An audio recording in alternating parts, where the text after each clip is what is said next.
I am writing this account in my capacity as second daughter of the Sorvathi throne, keeper of the antechamber log, and as of the 43rd day of the amber season formally designated responsible witness to the incident of the 12th audience.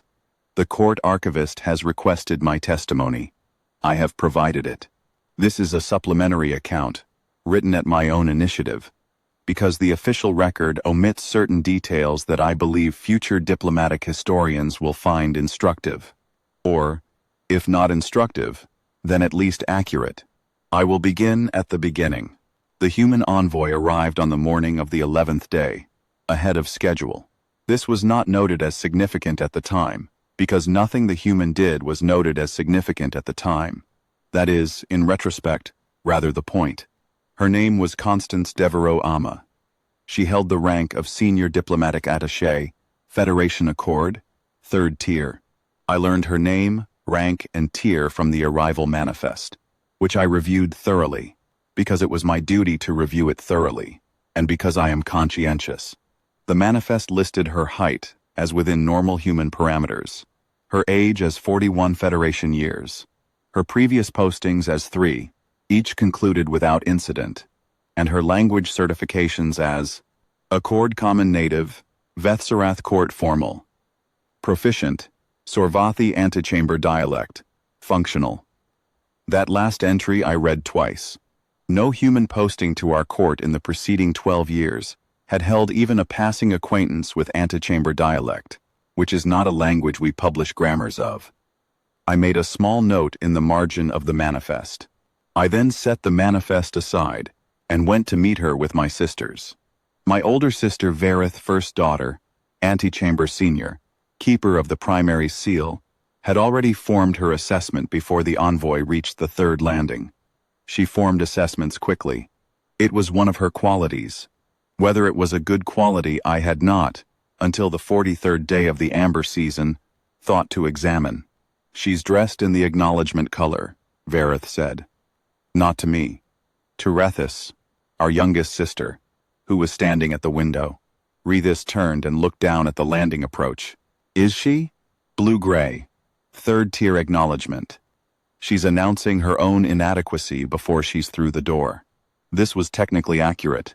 The human envoy wore a garment the color of blue-gray riverstone, which in Sorvathi court convention is the color worn by supplicants who are requesting acknowledgement of their inferior position prior to petitioning upward.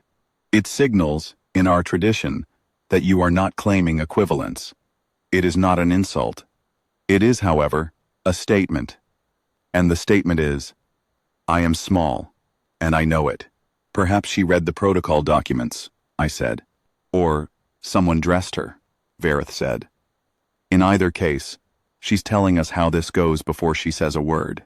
Rethis made the sound our species produces when something confirms what it already believed. A short, low chord from the secondary vocal set. I hope she's not going to be tedious, she said. The last human delegation spent 4 days apologizing for things they hadn't done yet. She won't be tedious, Verith said. She'll be brief and forgettable. That's the 3rd tier accord style. They send someone small so we don't feel threatened, and they come back later with someone significant when they want something. I watched Constance Devereaux Ama cross the courtyard below. She walked at a measured pace.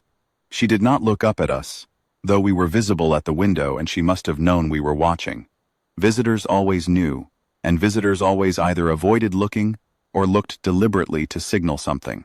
She did neither. She simply walked. Her arms were at her sides. Her posture was what I would describe as neutral, not stiff, not loose, not performed. She carried a satchel over one shoulder, the kind of satchel that holds documents. She did not look around at the courtyard, which is considered one of the most architecturally significant spaces in the Vethsarath complex, and which previous human visitors had stopped to examine at length. She's not looking at anything, Rethis observed. She's been here before, Verith said. She hasn't, I said. I had the manifest. This is her first posting to Sorvathi court. Then she's performing indifference, Verith said, which is worse than gawking. At least gawking is honest. We went down to meet her. The antechamber protocol for a third-tier arrival is standardized and has been standardized for 260 years. The envoy enters through the east gate, is greeted by the antechamber keeper, Vareth, who delivers the formal acknowledgement and establishes the hierarchy of address. The envoy then waits in the reception alcove, which is not called the waiting room because calling it the waiting room would be impolite, though the functional distinction is minimal. There, the second daughter reviews the presenting credentials, and the third daughter delivers the preliminary schedule of audiences. All of this runs on a formal track that everyone understands. And within that track there is considerable room for the three of us to establish the texture of a visit through timing, through register, through the precise number of courtesy titles applied in each address, in ways that a visitor cannot formally object to, but certainly feels. We are very good at this. We have been doing it our whole lives. Constance Devereaux Ama entered through the east gate at the correct time. She handed her travel documentation to the gate officer with one hand, kept the other at her side, and waited while the officer read through it. The officer looked up once, and she met his gaze without expression, and he looked back down at the documentation and completed his check and waved her through. None of this was unusual. What was slightly unusual was that she did not produce the documentation from her satchel. She produced it from a pocket in her garment, already in her hand, before the officer asked for it. As if she had been holding it for some time, Vareth stepped forward with the formal acknowledgement. She delivered it in high court register, which is several formal levels above what is required for a third-tier arrival, and is a register in which the courtesy is so elaborate that it becomes, to a trained ear, faintly condescending. "You are so small," the register says, "that I will give you all this grandeur as a gift, because you could not have brought it yourself." Constance Devereaux Ama listened to the entire acknowledgement without interrupting.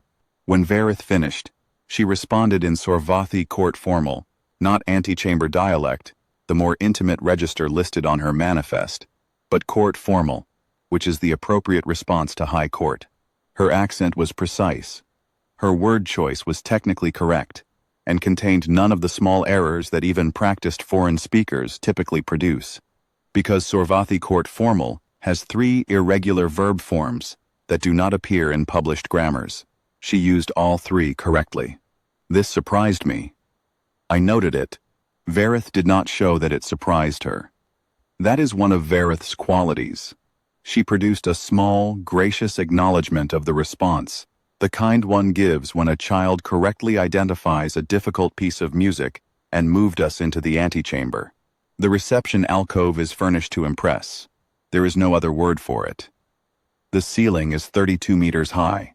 The ambient light comes from 3 suspended arrays of illumination stones, each one the size of a small vessel, carved in the old style, and they cast a light that is warm and specifically calibrated to make Sorvathi coloring look its best. We look, in that light, like the portraits in the old galleries. It is, frankly, magnificent. Foreign visitors generally stop inside the door and take a moment. Some of them make sounds. One Vethrani delegate had cried, which we did not comment on at the time but which Rethis brought up for months afterward. Constance Devereaux Ama walked to the center of the room, set her satchel on the floor beside her feet, folded her hands in front of her, and waited. She did not look at the ceiling. She did not look at the illumination stones. She did not look at the portraits on the south wall, which are 600 years old, and the work of the most celebrated artist our civilization has produced. She looked, with an air of mild and patient attention, at the middle distance between her and Vareth. Rethis leaned toward me. She used the sub-vocalization register that doesn't carry more than half a meter, which in the antechamber is perfectly private. Is something wrong with her visual apparatus? Humans have 2 forward-facing eyes, I sub-vocalized back. Normal human visual range. Then she can see all of this. Yes. And she's just standing there. Yes. Rethis made the chord again. Tedious, she said. I was wrong. She is tedious. I preferred the one who cried. I reviewed her credentials. This is my function, and I take it seriously. I took longer than necessary, which is a standard technique. It establishes that we are not hurrying, that her time is not more valuable than our process. Most envoys show some response to this. A subtle shift in posture, a small adjustment of breath, a tiny calculation in the eyes. It is not that they are impatient, exactly. It is that being made to wait is a kind of pressure, and pressure produces tells. Constance Devereux Ama's posture did not shift. Her breathing, as far as I could measure it across 3 meters of antechamber, did not change. She looked at the middle distance, with the same mild attention she had brought through the gate. I reviewed the credentials. They were in order. I confirmed them in order. Then Rethis delivered the schedule. The schedule for a third-tier Accord arrival is 48 hours of preliminary meetings before the formal royal audience. This is standard. What Rethis delivered, in the bright, pleasant tone she uses when she's doing something that isn't precisely unkind, but is certainly deliberate, was a schedule that was technically correct and specifically arranged so that every meeting fell in the first half of the day, which is, in our biology, the period of lowest social energy, when conversation requires more effort and the participants are at their least charming, with the formal audience itself placed at the end of the second day. After a full afternoon of what the schedule described as preparatory cultural orientation, and what was, in practice, an extended tour of secondary palace facilities conducted by junior staff who would be polite but uninspiring. It was, in summary, the kind of schedule you give someone when you want them to arrive at the royal audience tired. Constance Devereux Ama received the schedule. She read it. She read it the way I have seen people read official documents, not skimming, not performing careful attention, but actually reading it, at the speed of someone to whom the material is not difficult. "Thank you," she said, in court formal. She folded the schedule and placed it in her satchel. "If the timing presents any difficulty," Rethis said, in the gracious tone that implies the timing presents no difficulty at all and we all know it, "adjustments may of course be discussed." "No difficulty," Constance Devereux Ama said. "I appreciate the thoroughness." There was a pause. In our tradition, a visitor who has just been handed a difficult schedule and calls it thorough is either being extremely polite or is extremely difficult to read. Rethis, I knew, had expected at least a small negotiation, a request to shift one meeting, a question about the cultural orientation. The negotiation is where you learn things. The absence of negotiation told us nothing, and I found that faintly unsettling in a way I did not examine until later. "Your quarters are prepared," Verith said. "We hope the amber season finds you comfortable. The mornings have been clear." "I noticed," the envoy said. "The south-facing view from the third landing is particularly good." We looked at her. "The third landing faces north." She looked back at us with the same mild expression. "I may have the directions confused," she said pleasantly. "I'll find my way." She collected her satchel, inclined her head in the correct degree of courtesy for a third-tier departure from a reception that has concluded, and went with the junior staff to her quarters. We stood in the antechamber for a moment after she left. "She knows which direction is south," Rethis said. "Yes," I said. "She said south-facing on purpose. That is my assessment." Verith said nothing for a moment. Then, "She's playing a game." "Is she?" I said. "A confidence game. The stillness, the correct forms, the little correction about the directions. It's a performance. She wants us uncertain." "It's working," Rethis said. "It won't keep working," Verith said. "She has 48 hours of morning meetings. No one is composed after morning meetings." She turned and walked toward the inner passage. "Log the arrival, Sereth. Third tier, standard notation." I logged the arrival. Third tier, standard notation. And then, at the bottom of the entry, in the small space I reserve for personal observations that are not part of the official record, I wrote, "Credentials in order. Language proficiency understated on manifest. Watch the south window note." I do not know, even now, precisely what I thought I was watching for. I wrote it anyway. The 48 hours proceeded. I will not detail every meeting, because several of them were genuinely routine, and because the full record exists in the official archive for those who require it. I will say that Constance Devereux-Ama attended every scheduled meeting at the correct time, which is standard. I will say that she spoke in court form all throughout, which is above requirement. I will say that in the meeting with our trade liaison, which runs to at least 3 hours in every prior record, and which our trade liaison uses as an opportunity to establish how much more complex Scifi trade relationships are than a visiting envoy typically anticipates. The meeting lasted 47 minutes. Our trade liaison emerged from it looking as if she had prepared for a long swim and found the pool unexpectedly shallow. She did not explain what had happened. I asked her. Later, she said the human had already read all the relevant documents and had questions, and the questions were specific, and the meeting was therefore efficient. What kind of specific? I asked. The kind where you can tell someone has done primary research, our trade liaison said. Not just the briefing packet. What's the difference? She made a gesture I associate with something between admiration and mild irritation. The briefing packet summarizes. The primary research is what the briefing packet summarizes. The questions from someone who's read the primary research are about the things the briefing packet left out. I returned to the antechamber and sat with that for a while. That evening, Rethis told me she had encountered the human envoy in the corridor outside the residence library. This was not on the schedule. The schedule, for the evening of the first day, had the envoy in her quarters following the afternoon meetings. The residence library is 3 corridors from the guest quarters, and there is no obvious route between them that would produce an accidental encounter with that corridor unless you were going specifically to the library, or unless you had an extremely particular sense of direction. What was she doing? I asked. Standing in front of the shelves, Rethis said, reading the spines. Is that not what one does in a library? She wasn't taking anything out. She was just reading the spines. Slowly. The way you do when you already know what's there, and you're checking. Checking against what? Rethis made a gesture that means, I don't know, and this bothers me. I asked if she needed assistance. She thanked me, and said she had found what she was looking for. Did she take anything? No. Then what was she looking for? She said she wanted to confirm that the 3rd volume of the Velkorath Administrative Histories was shelved here, and not in the East Wing archive.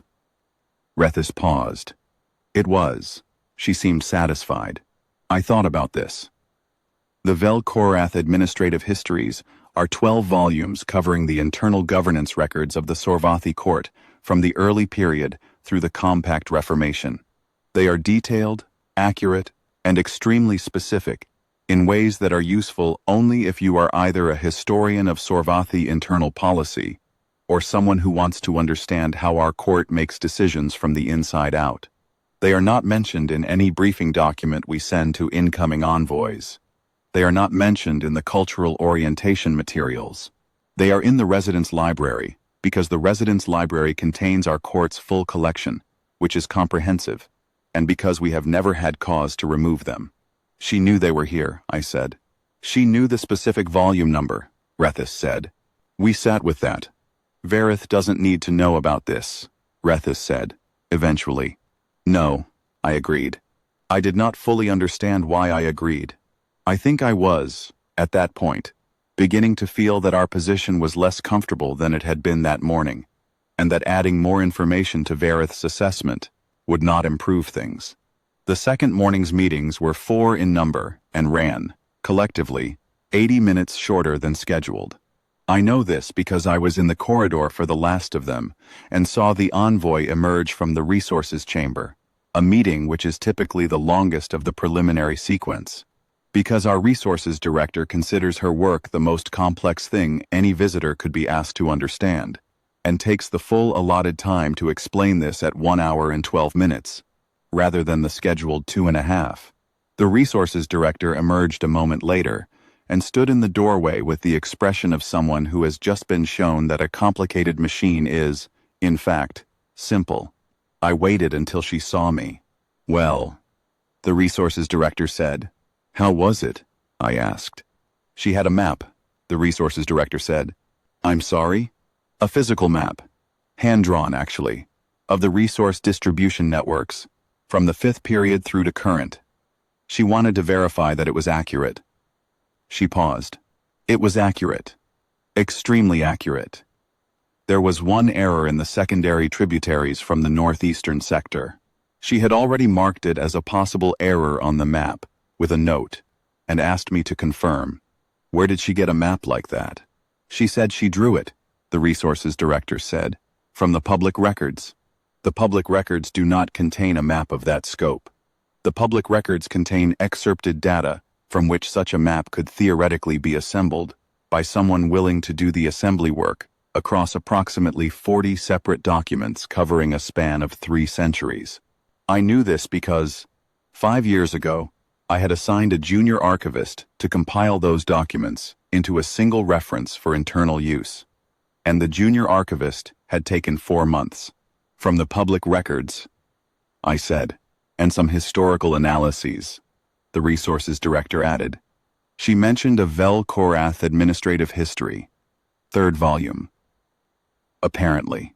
I thanked her and walked back to the antechamber at a measured pace and sat down at the log desk and did not write anything for quite some time. What I was thinking about was not the map, specifically. What I was thinking about was time. The human envoy had arrived 2 days ago, on a schedule we had carefully arranged to occupy most of her daylight hours. She had attended every meeting. She had gone on the full cultural orientation tour.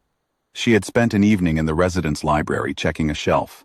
And in the time that remained, the hours before the morning meetings, the gaps between sessions, the evening hours we had not scheduled, because there is nothing in 3rd-tier protocol that requires us to schedule evenings. She had been doing something. I was not, I realized, entirely certain what she had been doing. I was fairly certain it was nothing that appeared on any schedule I had prepared. The cultural orientation on the afternoon of the 2nd day ran its full scheduled length, which was 4 hours. I know this because I asked the junior staff who conducted it. The junior staff reported that the human envoy had asked questions throughout, not challenging questions, they specified. Not the kind that put you on the spot, but the kind that required you to actually think about the answers. One of them, a young archivist named Vel Soreth, told me that when they reached the East Wing Gallery, and he explained the significance of the mural cycles, the envoy had asked about the provenance of the 3rd panel's restoration work, because the color chemistry on the restoration patches looked different from the original medium. He said he had not known the answer. He said he had found the correct answer after the tour ended and sent it to her quarters. He seemed pleased to have been asked something that required finding the answer. I noted this. I noted all of it. What I noted added up to something I was not yet able to name. On the morning of the 12th day, Varith called us together. The formal audience was that afternoon. The 32nd king of the Sorvathi throne, our father, Velsorath Keth, 7th of his name, would receive the human envoy in the Amber Hall at the 4th hour past midday. The ceremony for a 3rd-tier accord reception is specific. The envoy enters the hall, is presented by the 2nd daughter, by me, takes the 3rd position, from the dais steps, delivers her formal greeting in whatever language she chooses, and waits for the king to acknowledge. The king then delivers the formal welcome, receives any petition or communication the envoy carries, and schedules further discussion as appropriate. It is efficient and clear, and carries none of the elaborate positioning of the higher-tier receptions, which is, Varith pointed out, worth using. She'll be in the 3rd position, Varith said. The 3rd position puts her at the edge of the ambient light array. She'll be in the cooler light while we're in the warm field. It reads visually as separation. Father will notice. I said. Father will notice that she's in the correct position for her tier, Varith said. Which she is. We're not doing anything improper. We're engineering optics, Rethis said, cheerfully. We're observing protocol, Varith said, and we're doing it thoroughly. I am writing this down because I want it on record that I did not argue further. I wanted on record that I considered arguing and chose not to, and that this reflects no credit on me. We spent the morning preparing the hall. The third position from the dais steps is, in fact, the correct position for a third-tier envoy. We moved no furniture. We changed no lighting. We simply ensured that the arrangement that already existed was precisely calibrated, which involved our lighting director spending 2 hours with an array-setting instrument, making adjustments to the warm field's edge that I am confident fell within the parameters of normal pre-audience calibration. I did not ask the lighting director about this in detail. I did not want the detail. At the 3rd hour past midday, I went to collect Constance Devereaux Ama from her quarters. She was ready. She was wearing the same blue-gray garment she had arrived in, which is not a violation of anything. Envoys of her tier are not required to change dress for a formal audience, but which is, in context, a continuation of her initial statement. I am small and I know it. Her satchel was at her feet, and she picked it up as I entered the room, which suggested she had been ready for some time. Third daughter, she said, in court formal. Envoy, I said, in the same register. The amber hall is prepared.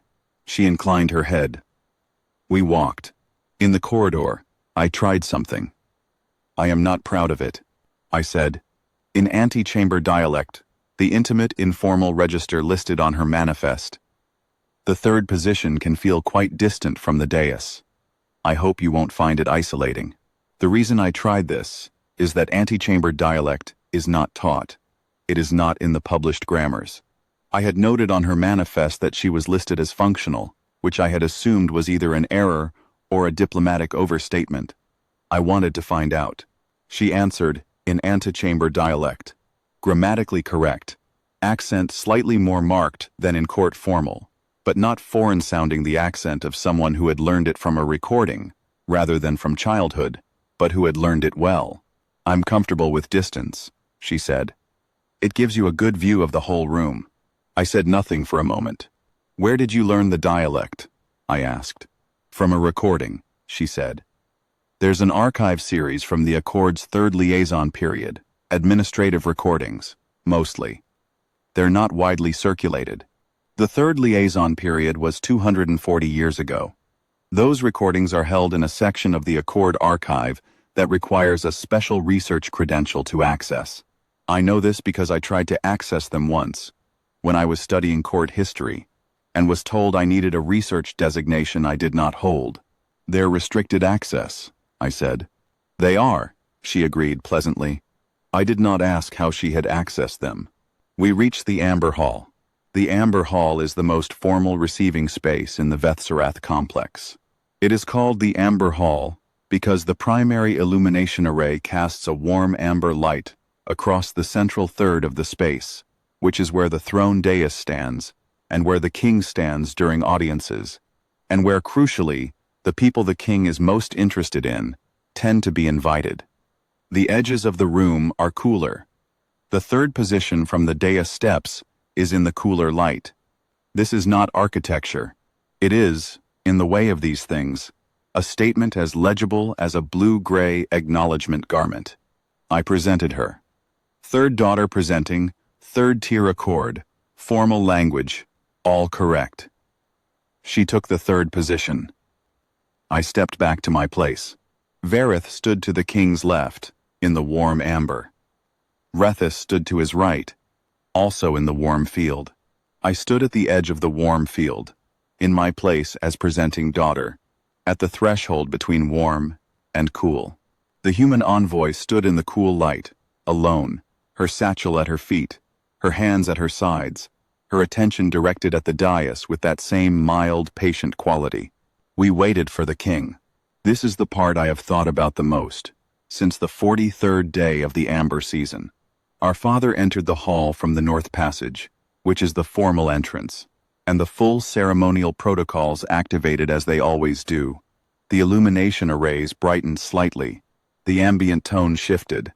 The hall took on the weight that a space acquires when it is being used for what it was built for. Our father is a tall figure, older now than when I was young, and he carries himself with the particular quality of someone who has spent 60 years being the most important person in every room he enters. He does this without performing it. He simply is it, in the way that a mountain simply is larger than the things around it. He entered. He took the dais. He looked across the hall, and then his eyes went, immediately and without ceremony, to the human envoy standing in the cool light at the third position. Constance, he said, not envoy de Veru, not third-tier accord diplomatic attaché, not the formal honorific for an arriving foreign representative, which is 6 words in court formal, and which he has never, in my experience, abbreviated.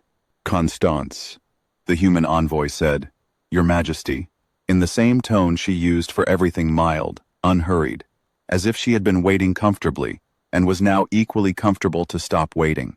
Our father descended 2 steps from the dais. He does not descend the dais steps for third-tier receptions.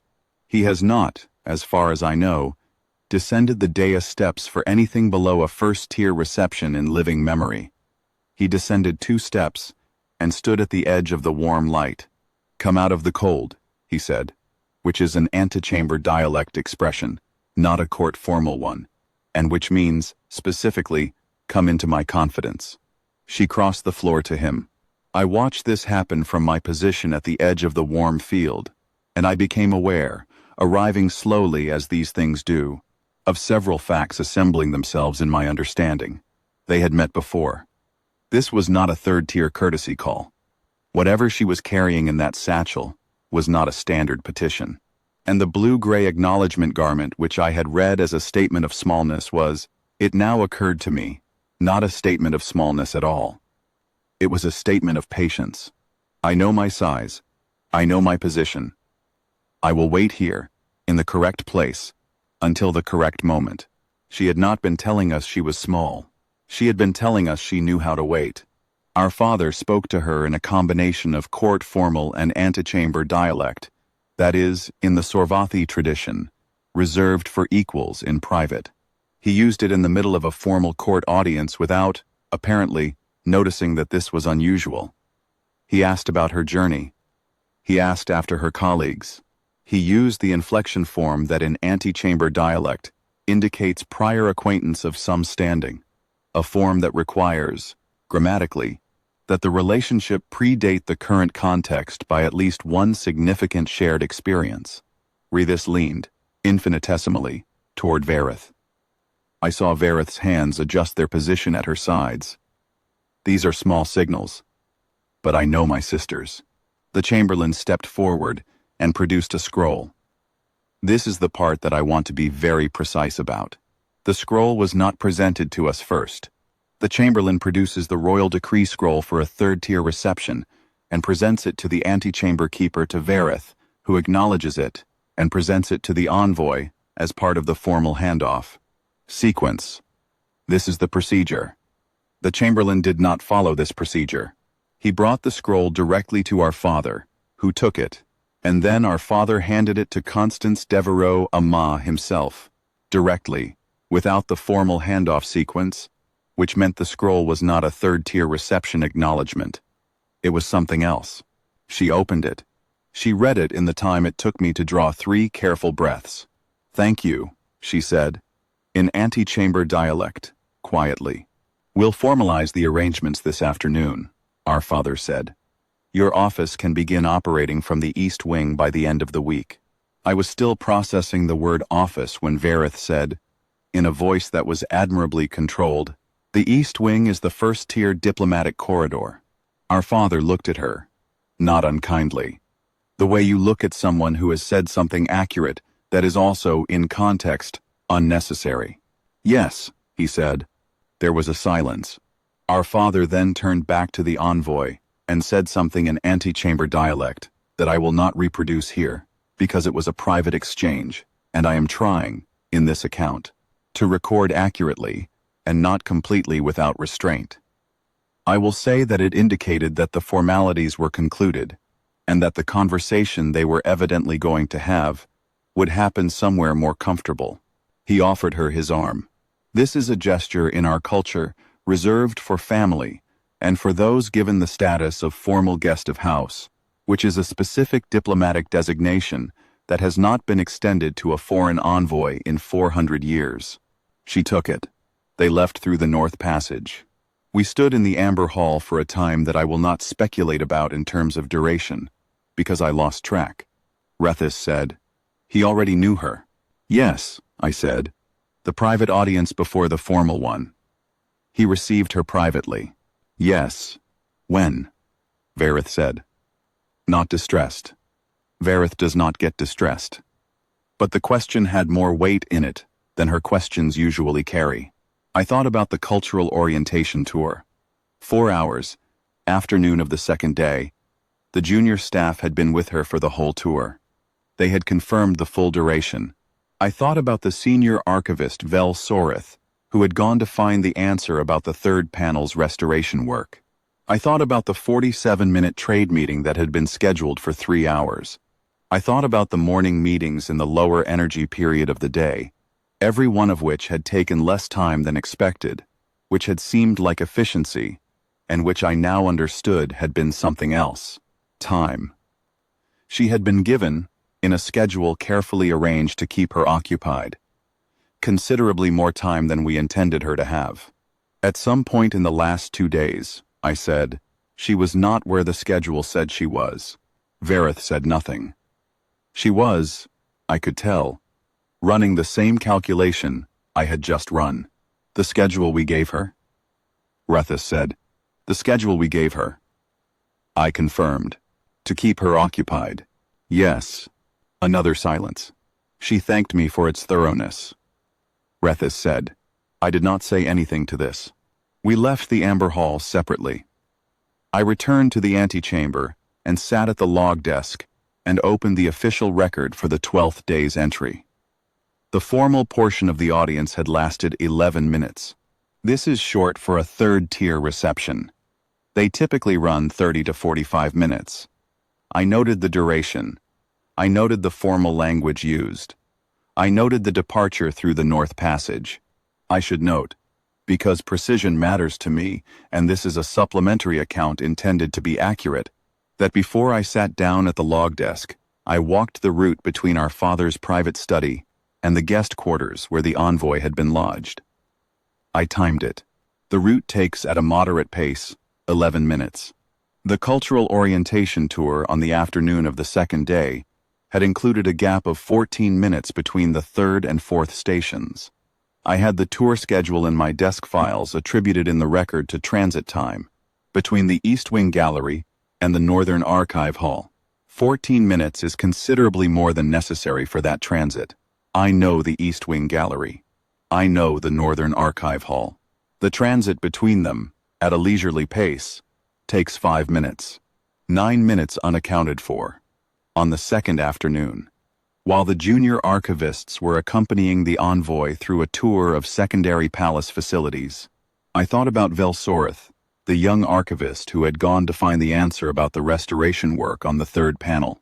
I thought about how pleased he had seemed to be asked something that required finding the answer. I thought about whether a 14-minute transit was something he would have noticed, or mentioned, or recorded as unusual. Junior archivists are conscientious.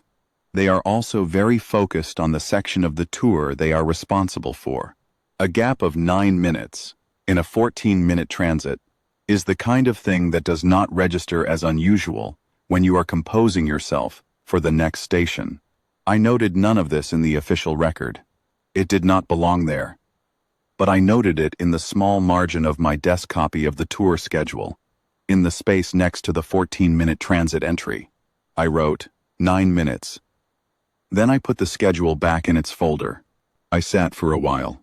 Then I opened the small section at the bottom of the entry, my personal observations, and I thought about what to write. I had the south window note from the arrival entry. I had the manifest observation about the language proficiency being understated. I had 2 days of small data points that had been assembling into a shape I had not been looking at correctly. Our father had told us, years ago, that the function of the antechamber is not to make visitors feel small. He had said it once, at a dinner, in the mild tone he uses for things he considers obvious. He had said it and we had all nodded, and I had thought I understood what he meant. I had thought he meant, be gracious. I understood, now, that this was not quite what he meant. He meant, the function of the antechamber is to see what the visitor actually is. The ceremony, the forms, the positioning, they are not about making the visitor feel anything. They are about reading the visitor accurately. And we had used them, all of us, to confirm what we had already decided to believe. She had dressed in acknowledgement blue. We had read this as, she is small. She had stood without looking at the ceiling. We had read this as, she is performing indifference. She had accepted the difficult schedule without negotiation. We had read this as, she cannot afford to push back. She had been calm, and still, and quiet. We had read all of this as absence, as the absence of affect, of rank, of importance. We had been very wrong about what the absence meant. The absence of performance is not the absence of capability. I know this. I knew it before the 12th day. But knowing a thing in the abstract is different from applying it when you are standing in the warm amber light, and the visitor is standing in the cool light, at the third position, alone, having arrived in the acknowledgement color, and you are quite comfortable in your reading. I thought about what to write. The official record does not have a category for what I wanted to write. The official record has fields for duration, language register used, formal tier of reception, protocols observed, and outcome. I filled in all of these. Under outcome I wrote, diplomatic status of Federation Accord Attaché C. Devereaux Ama elevated to first tier, East Wing assignment, formal guest of House designation, per royal decree. I noted the scroll number. Then, in my personal observation section, I wrote, the envoy arrived in acknowledgement colors and waited. We arranged the room to confirm what we believed. She was not what we believed. The room was exactly what she expected. Then I added, the schedule was thorough. She agreed. I closed the log. The Chamberlain came to find me at the end of the afternoon and informed me that the East Wing office had been designated, the formal papers were in order, and the King had asked that the antechamber staff make themselves available for a review of third-tier reception protocols to be scheduled at the new attaché's convenience. The new attaché's convenience, I said. At her convenience, the Chamberlain confirmed. When her schedule permits. I thanked him. He left. I sat for another moment and then I thought about Constance Devereaux Ama in her quarters on the second morning, satchel already at her feet, ready before I arrived. Ready because she had known when I would arrive. Ready because she had read every document we sent her, all the primary research behind the briefing packets, the restricted access archive recordings from 240 years ago, and the full court schedule including the time of the pre-audience collection. Ready because she had spent 2 days in a schedule carefully designed to keep her occupied, and had used the gaps in it to meet with our father, in whatever private arrangement he had made, and had then returned to the rooms we had assigned her, and waited there, in the correct place, until the correct time. And then she had arrived in the amber hall in her blue-gray garment, and stood in the cool light at the third position, with her satchel at her feet and her hands at her sides, and looked at the middle distance with the expression of someone who is comfortable with whatever is about to happen, because she knew what was about to happen. I added a final line to the personal observation section. She was not performing indifference, I wrote. She was not performing anything. I filed the log. The protocol review was scheduled 3 weeks later. I attended. Verith attended. Rethus attended. The new first-tier attaché arrived on time, with her satchel, and sat at the correct position at the table, and asked questions that required actual thought to answer. The session lasted 2 hours and 40 minutes. It covered aspects of third-tier reception procedures that had not been formally reviewed in 60 years. At the end of it, she thanked us for the thoroughness of the review. No one said anything for a moment. It's a good process, she said, pleasantly. Well established. I can see a lot of thought went into it. Yes, Verith said, In court formal. With perfect control. I imagine it takes some skill to do well, the attaché said. It does, I said. She nodded, gathered her materials, inclined her head in the correct degree of courtesy for the conclusion of a working session, and left. I looked at my sisters. Rethis opened her mouth. No, Varith said. Rethis closed her mouth. We gathered our materials and left through separate doors, which is something we rarely do but which felt, on that afternoon, appropriate. I will record one further detail before I close this account, because I believe it belongs in the supplementary record, even if it belongs nowhere in the official one. 2 days after the protocol review, I encountered Constance Devereaux Ama in the East Wing corridor, alone, walking toward the archive hall. She was carrying her satchel and a cup of something that smelled, faintly, of the tea the residence kitchen serves in the mornings. It was not morning. She appeared to find this unremarkable. She saw me, acknowledged me in antechamber dialect with the informal form of greeting that one uses between people of established acquaintance, and asked how the antechamber log was coming along. I said it was coming along. She asked if we were finding the East Wing arrangement satisfactory, whether there was any scheduling friction I was aware of, anything that needed coordination. I said there was no friction. She said she was glad to hear it, and that she wanted to be sure the arrangement worked well for the household and not only for the Accord office. I said that was considerate. It's practical, she said pleasantly. Things work better when they work for everyone. She continued toward the archive hall. I stood in the corridor for a moment. She had not, I noticed, been carrying a cup of tea at any point during the first 2 days of her visit. Whether this meant she had been too occupied to find the residence kitchen, or whether it meant she had located it only after becoming a formal guest of house, and therefore entitled to treat the East Wing facilities as her own, I did not investigate. I noted it. She found the archive hall. She knew where it was. She had probably always known. I have thought, since then, about what she said at the end of the protocol review. I can see a lot of thought went into it. This is an accurate statement. A great deal of thought has gone into our antechamber protocols over 260 years. They are sophisticated. They are well calibrated. They work. They work to read visitors accurately. They told us, over 2 days, in considerable detail, exactly what Constance Devereaux Ama was. We took all that information and read it as its opposite. That is, I think, worth examining. Not because the protocols failed, but because we asked them to do something protocols cannot do, which is to confirm a conclusion we had already reached before the East Gate opened. I am still the keeper of the antechamber log. The log is accurate. The entries are precise. I have added a standing note at the top of the third-tier reception section that reads, "A calm arrival is not a small arrival. Review the primary evidence before the warm field is calibrated." The lighting director has not asked me about this note. I have not explained it.